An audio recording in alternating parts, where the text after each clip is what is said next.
жігіттер, мыналарың дұрыс емес қой, шешең еркектер мына. Отаққа айтайын мына. Баламазда үйін өртеп жібергендерің не?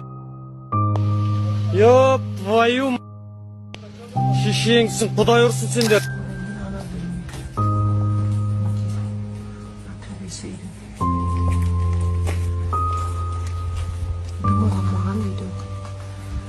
Енді жаққа өтейік.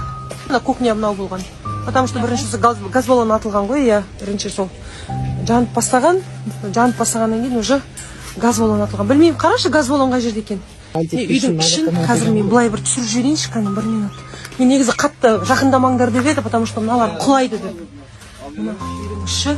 Походу ойлап біздің бәріміз. Мынау мінекей біздегі жаңағы іс бойынша Талғар қаласы. Мына менің ағамның үйін өртеп кеткен міне.